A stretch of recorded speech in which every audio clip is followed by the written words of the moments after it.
How to lead a crew, the crew board. In this video, I'm going to talk about how every foreman can prepare and then build and finish their work in a successful manner. So would you like to know how to prepare, what needs to be prepared, and how we should execute our work? If so, you're going to love this video. Stay with us.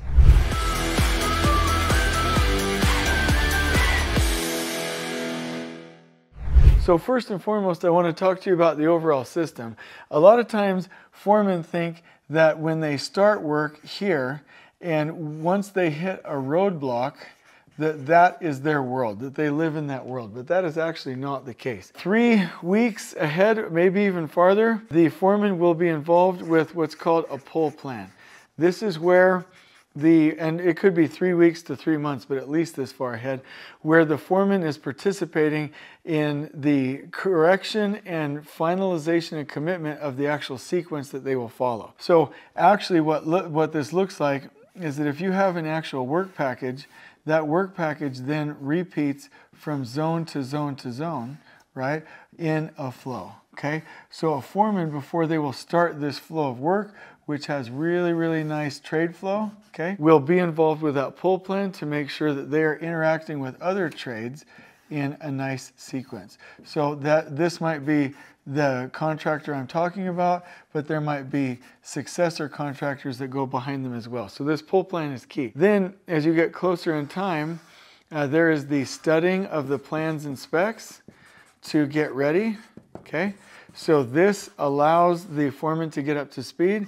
Then we have the quality pre-con meeting, and this is where the trade partner, superintendent, and foreman get aligned with the quality expectations for the scope of work, right? And then we're going to start doing what's called make ready, which I'll put here. This make ready involves the removal of roadblocks and the alignment of all of the people, the tools and equipment, materials, information, layout, anything that they need so that they can look ahead and prepare for the time that they start. So that's how they queue up. And then the foreman will head in this direction, but the foreman will have attempted to have removed the roadblock in the first place and actually been able to finish the job with a little bit of a buffer at the end. So again, what I don't agree with in the industry is foremen who think, oh, I'm going to go hit the ground. Oh, I hit a roadblock, I'm out. That's not the world of a foreman.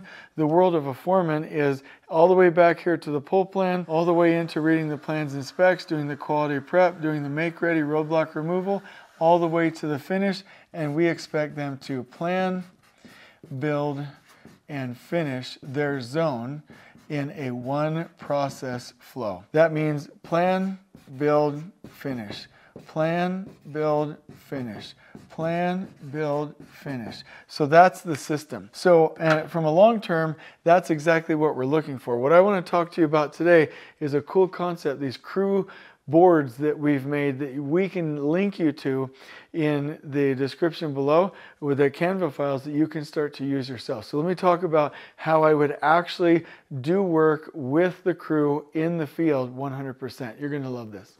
So also, if you do love this, there's this little like button down at the bottom of the video, and it's going to look like a little heart down there. Please hit that if you like this content, because we're attempting to over-deliver for you. So let's go. So I imagine that one day, if you have crews, let's just draw this kind of large scale. You have crews out there in a zone, whatever the case may be, and they've got to go do a bunch of work, whatever it is. That they would actually have a vertical whiteboard on casters, and this whiteboard has certain information on it, and then you as the foreman can go over there and talk to it when the other workers are viewing it, and you're getting their input and their buy-in to the plan so that you can plan it, build it, and finish it as you go before you move on to the other zone. So I'm going to draw you what that would look like now.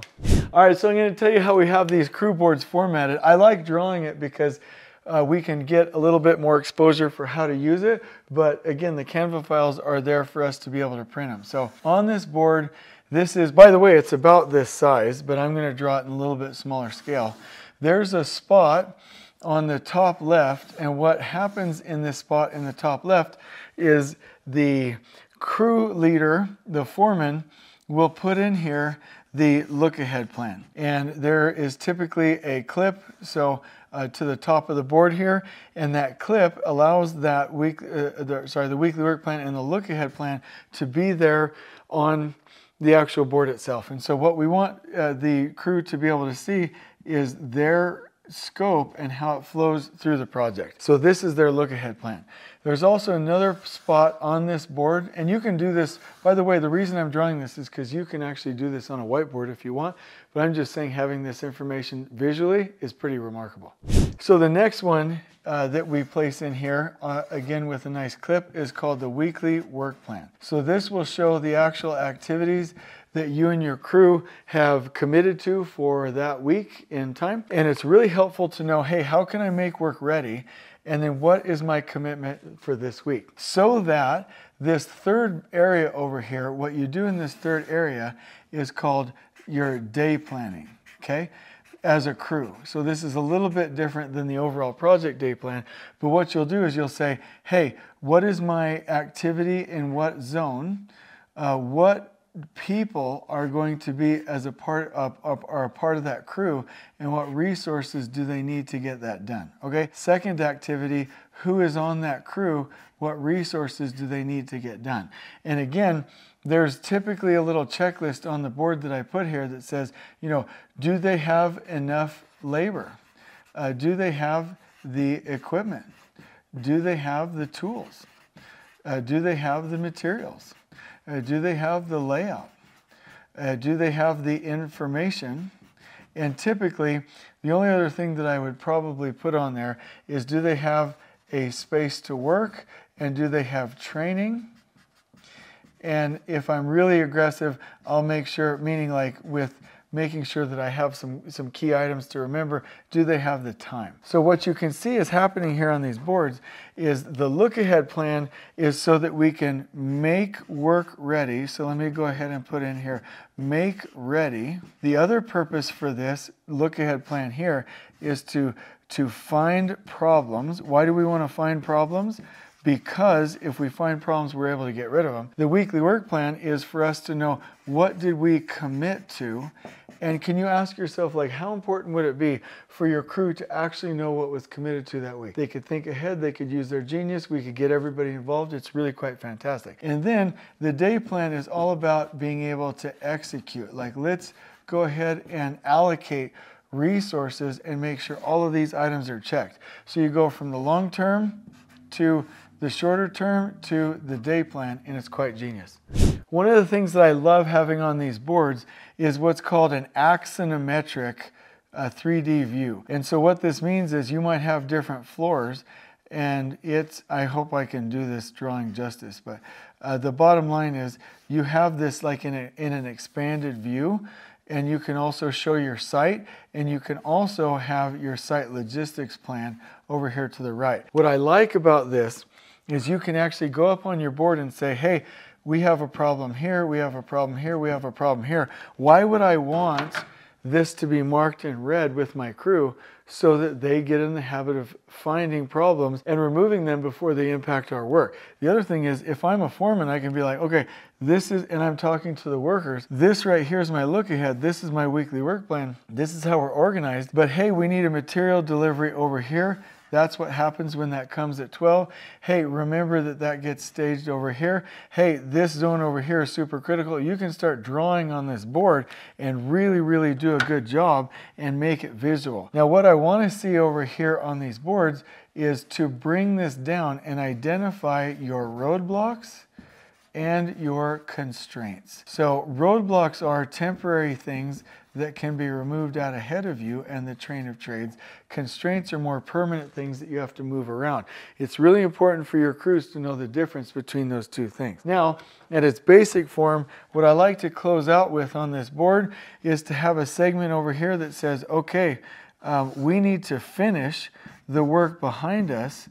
Let's just go ahead and punch list out the zone behind us right now have a place on the board for those activities to be done. You can even point to numbers, like number these and point over here and say, hey, while we're here, let's go ahead and finish this. The other thing is, what are the handoffs? Like, what do we owe? So I'm just going to write HO. What are the key handoffs that we have to manage, and what do we have to do to prepare for those things, okay? And then you can also have a segment over here that says, what are the needs for prep out ahead that I'm going to bring up in the afternoon foreman huddle? And so if you're doing this, you always know where you're going, what you've committed to, who's doing what, and a visual sketch, removing roadblocks and constraints, and you're always making sure, hey, as we go, let's finish. Let's know what we owe from a handoff standpoint, and let's be asking for what we need out ahead. So remember, this is plan, you're building it, and you're finished. Plan, build, finish. So this is a really nice outline. This is how I would manage the crew in the field. Have all of this visual so that everybody could come up and follow the plan and not have to follow the leader and access the information through a phone call verbally from me.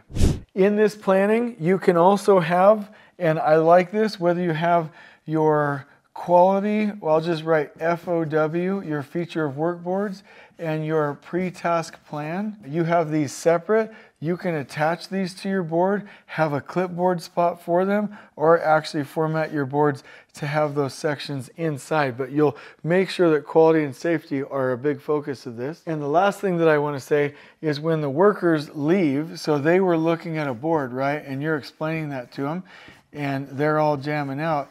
Make sure that the workers leave, and I'll just draw it like this, with a list of the things that they're going to do today. The best foremen that I've ever worked with that are like just top notch, always make sure that the crews have what they need and they perfectly understand. So these boards are formatted for you. You're like, this might be weird to explain it like this, but these are formatted for you. I hope that we get in a spot where crews see this in a visual way at the place of work everywhere they go. And in addition to the board, I'm also going to link you to the book Elevating Construction Foreman, which covers all of this. I hope you love this video. On we go.